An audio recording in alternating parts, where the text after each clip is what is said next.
Hello, everyone. Welcome to another podcast episode with B2B Marketing Perspectives. And today we've got on a special guest, Amy Kohl. Amy runs a outbound prospecting go-to-marketing company. And what that means is if you need leads, if you need conversions, you need sales, and you're in the B2B world, Amy is somebody you're going to want to talk to. Mm-hmm. Amy, I'll let you explain a little bit more about what you do right at the beginning here, but Okay. I know that you're one of the fastest growing companies in the Midwest. You just Yeah. won a Stevie Award. Tell us a little bit more about you, your company, and what you do, and then we'll get right into things. All right, Steve. Well, thanks for having me today. I'm really thankful to be here. My company is called AK Operations. We are currently 14 women based in St. Louis, Missouri.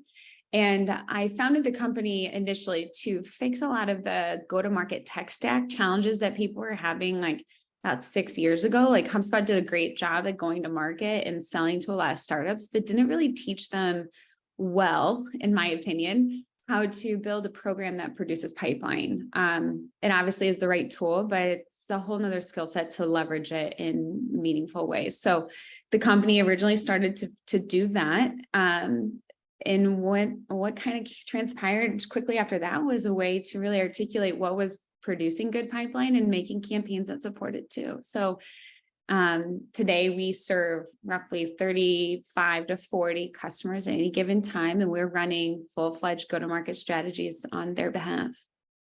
So when you say full-fledged go-to-market strategies, Yeah.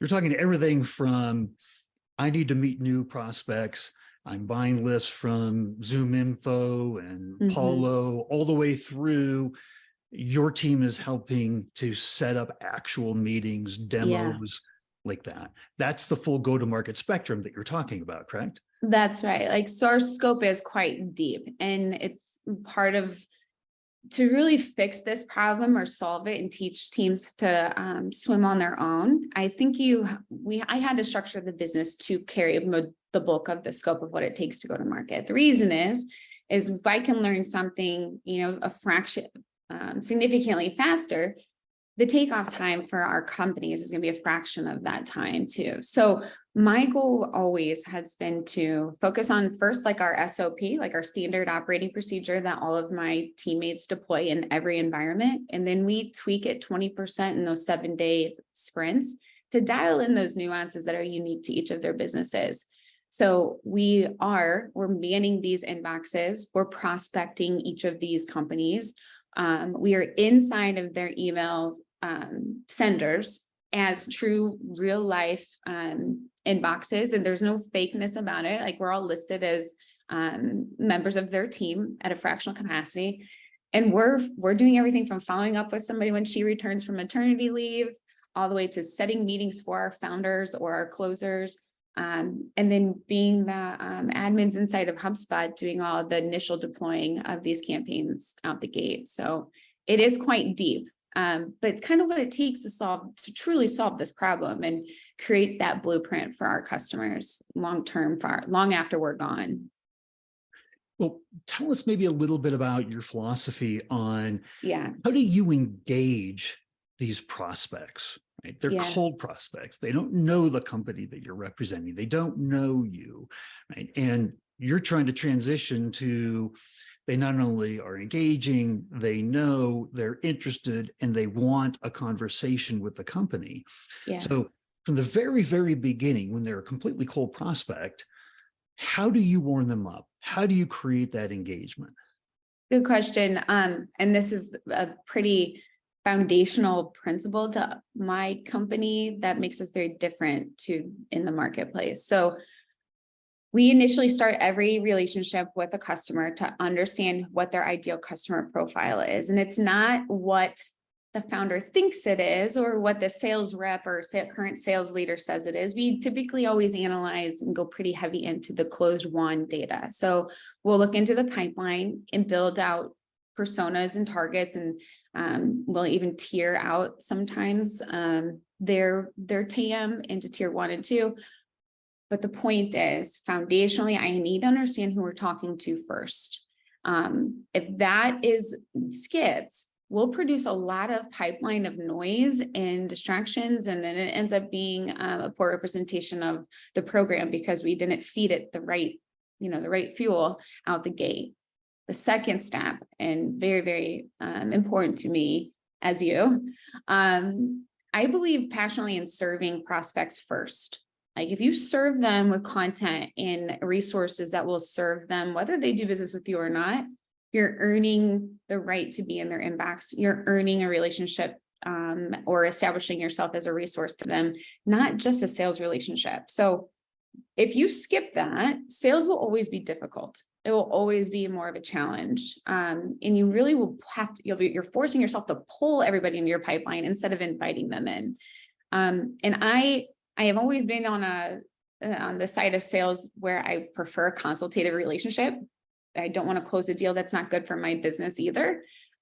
So as long as we're approaching it with good stewardship like that and serving our contacts before we're selling them, or at least in tandem in line with it, you'll see a change in the way your prospects engage and come into the pipeline.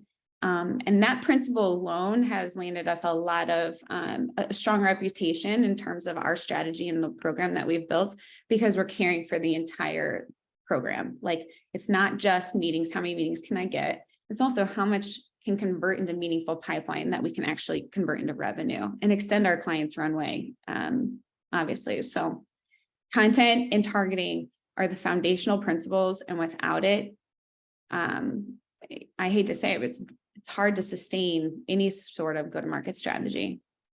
You've got to know who you're talking to, and know what their pain points are, what they're trying to accomplish, right? Understand the greater industry that they're playing in, so that the fuel that you're talking about, that content, is not only meaningful to them, but right before we started recording here, we were talking about the difference between product marketing content. Oh, yeah.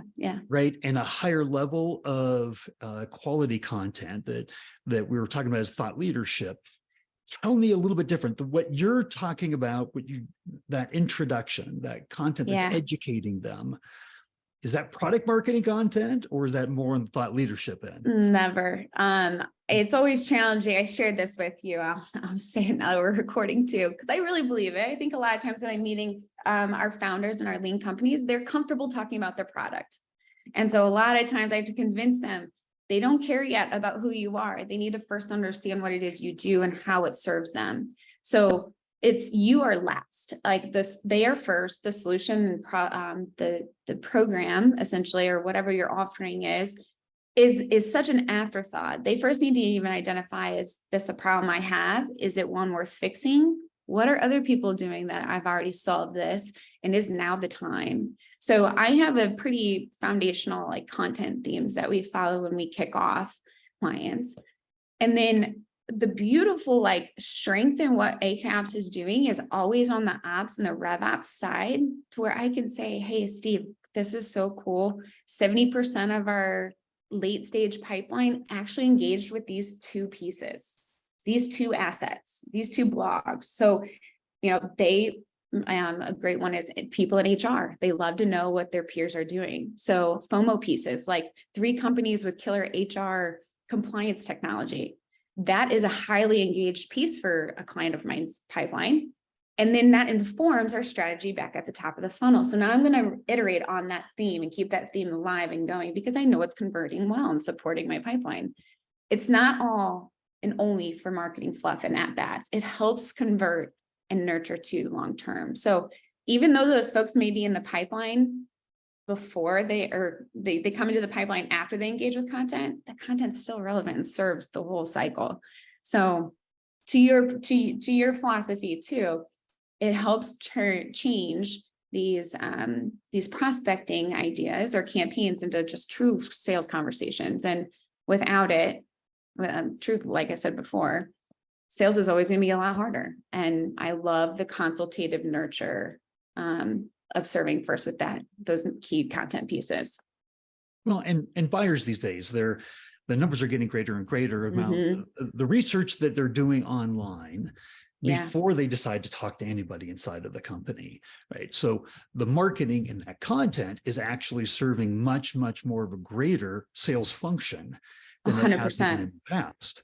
100%. Those 13 touches, right? So it's 13 touches to get one meeting on the books for a company. Well, if that's a sales rep beating down the door, emailing 13 times, that's so disingenuous. It's not consultative. That's a terrible first impression. Nobody wants their rep to be that guy in the inbox Right. 13 times. But if you could layer in some nice nurture pieces, a guidebook or a podcast or a couple of blog articles that are relevant to their industry, then it's like, oh, okay, I've heard of this guy's company before. I just read that podcast, or I just read that ebook and listened to that podcast. I'm going to respond. That's how it helps improve the sales conversions. I'm not saying you don't prospect. I'm saying you need to do it in a really good synchronized pattern, because it does take so much more to get the attention of our prospects these days. Yeah, and anybody can buy email addresses, right? And the people that we're typically reaching out to are sought after. They're the buyers, they're the senior executives of these companies. And so there's no shortage of people trying to get into their inbox. Yeah. And you just said that there were themes on that fuel or that content that you always start out with. Can you take us through what those themes are?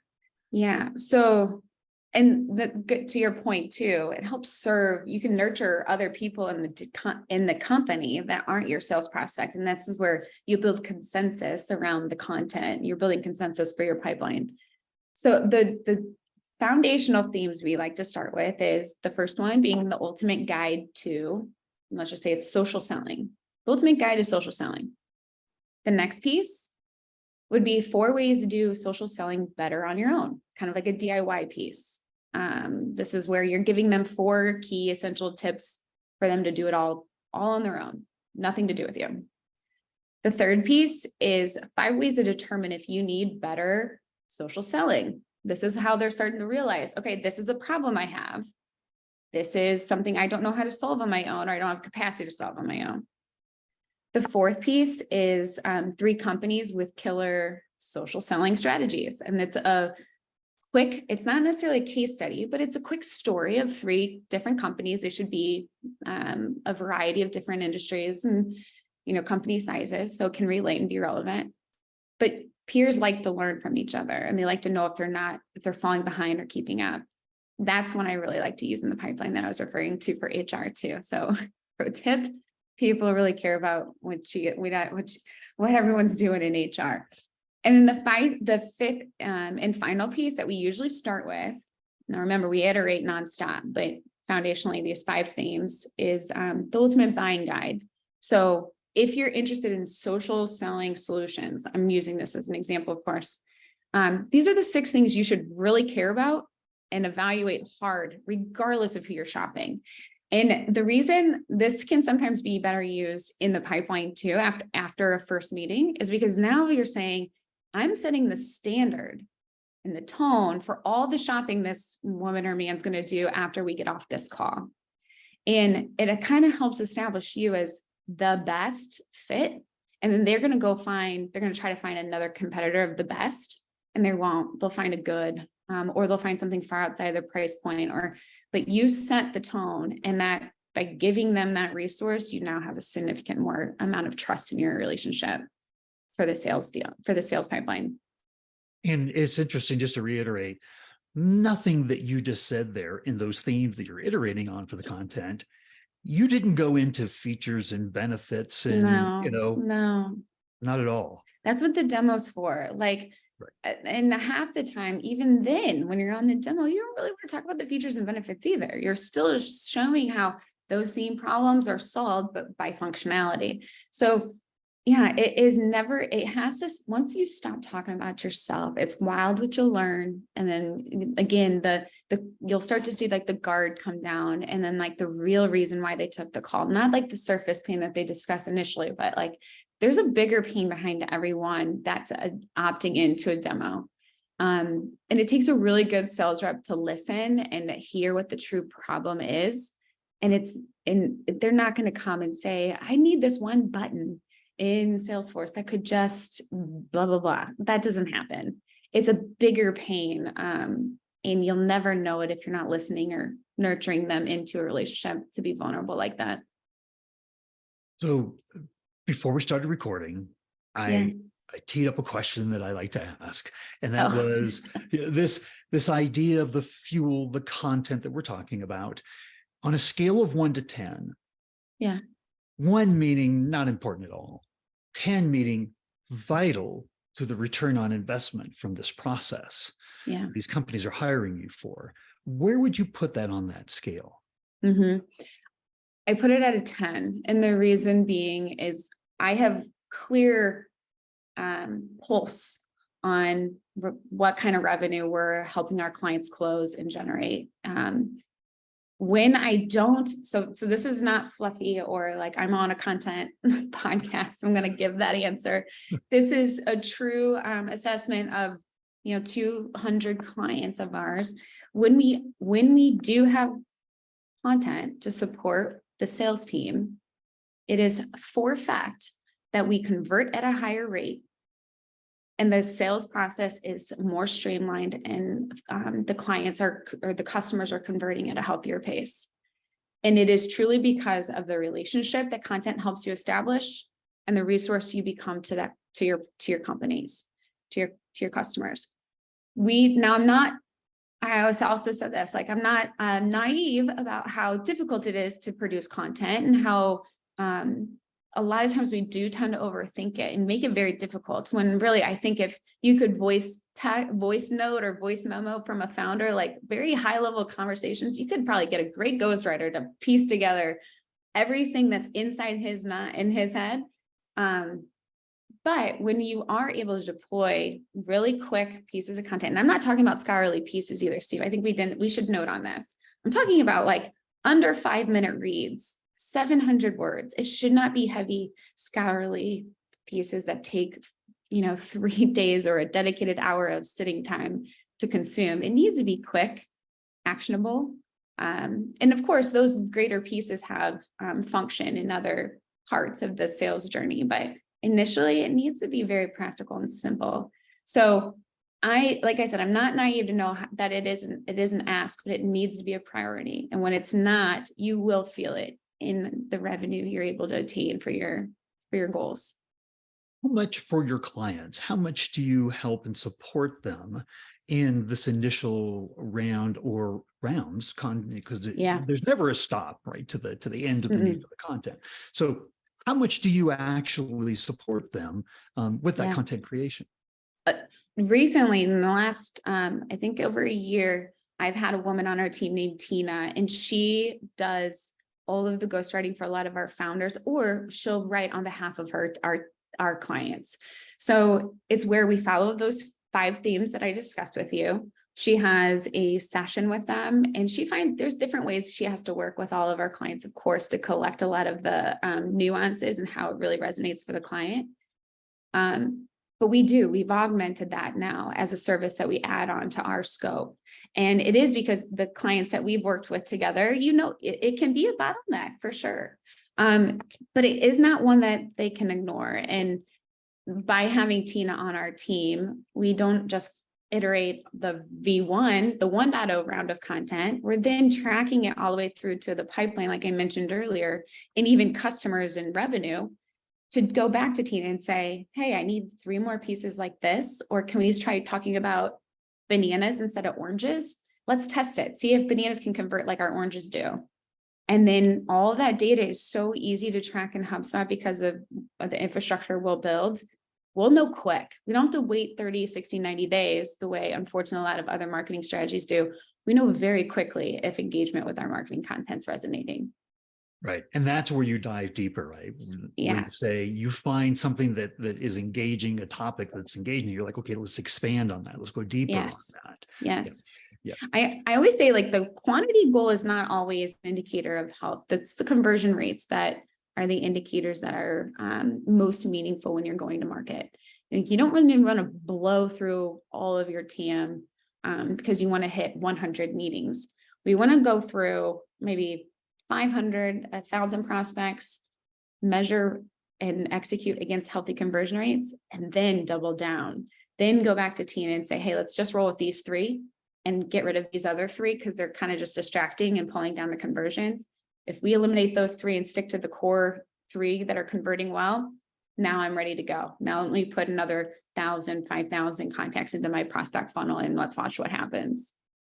And let's talk about that. Roll back a little bit. Let's put another 5,000 prospects into the funnel, right? So these are cold emails that we're getting. They can be very targeted, right? Because Zoom infos of the world are very good. What is the kind of, in HubSpot, there's a difference in, they would not call that a marketing contact. Right. And so there's only certain kind of communications and ways that you can communicate. Could you maybe explain that and how you transition them from a non-marketing to a marketing contact? So there's two trains of thought. So the first one, we would typically launch them into our sales sequences. And this is where we're kind of like, this is your V1, your sales 1.0. This is where you're just trying to identify who is interested at all or engaging at all. And I try to look for indicators of what they're interested in. So remember, we're talking about launching after we already know who our true ICP is in terms of revenue, like closed won revenue, not just who we think it is. So if I take that profile and launch them into sales sequences, which is not a marketing contact, we do not need those. Then I start to nurture those that engage with marketing contacts. I have not had to date any issues with any opt-outs or unsubscribes or irrelevant. This is irrelevant to me. Irrelevant to me. Take me off your list.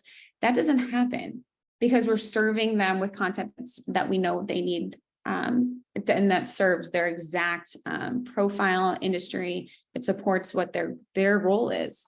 So because of that, we're able to really play that very carefully. Now, remember, the clients that I'm serving, they need their first 100 customers to survive, right? So like it's go time. We're scrappy, hit the ground running, go to market. Let's land our first 100 logos solution. And then you can get into these more lofty opt-in only campaigns and a little bit more of the traditional marketing strategies that are they're very costly, but they're valuable and important too once you have that foundational customer base that all of our clients truly hire us to attain in the first place. And these sales sequences that you're talking about is the content themes that you mentioned earlier. Is that correct? Sometimes, not most. Sometimes they'll be more traditional, like a persona-based sequence that says, like, basically, hey, is this top of mind for you? If it is, I'd love to explain to you how we've served our clients or give you some resources to help you better execute your current day-to-day. Those sequences are establishing us more as a resource and then enrolling them into the marketing contacts, which here is what you're referring to. But most of the time, our content is always centered around, hey, does this matter to you? If it does, either learn more and I'll put you into our marketing nurture, or let's hop on a quick call if you're interested. Also to note, content-led sales sequences work very well. It does not have to always be about a meeting. And I joked on another podcast I was on, like, it's like you meet somebody for the first time and automatically ask for a first date. That doesn't happen. It rarely goes well. If it has gone well, you might have just lucked out once, but it really does need to be in more of an ongoing effort. And that sales 1.0 approach, being content led, is super effective. In the sales sequences, what is the desired outcome? What's the action that you want them to take? They're either going to convert over into our blog subscriber, or they'll go into a meeting with us, booking a meeting with us. Yeah. Okay. Yeah. And then when they take one of those two actions, they become marketing contacts. And then they're nurtured forever and ever. Amen. Until they say stop, where they convert into our customer nurture, which is usually a different content track. That's a little bit more product marketing focused. A lot of our clients will start a product marketing nurture when they're like in that like late stage pipeline or converted to customer.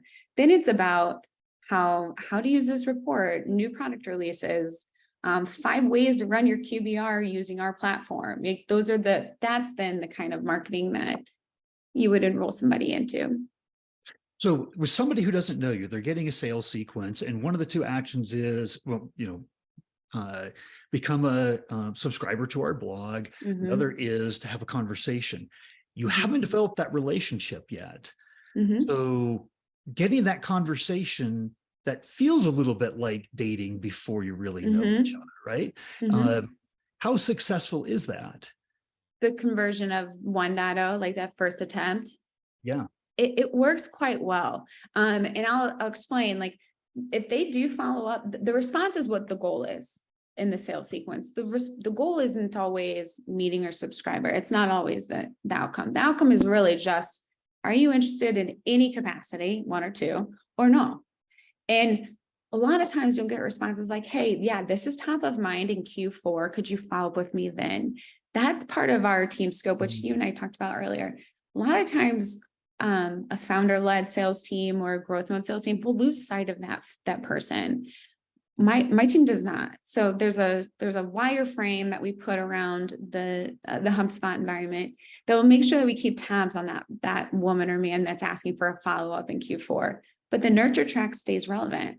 So after 5 or 6 more months go by and they're engaging and receiving these content nurture pieces, it's not uncommon to have them just go over to our website and book the demo. And then I'll get a notification as the rep that says, oh, she's back. And it may only be August, but now it's suddenly bumped up on her priority list. And luckily we were there to capture the request for meeting. So it's really important to remember, like, if you go into the sales emails or if you go into the marketing emails with the intent to serve yourself, right, it will not.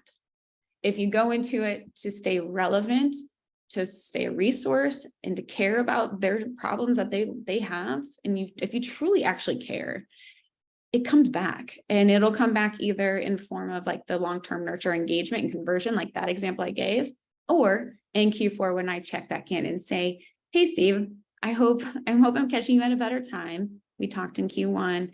You said this wasn't a priority until Q4. Here's a couple of recent articles. Is this a better time?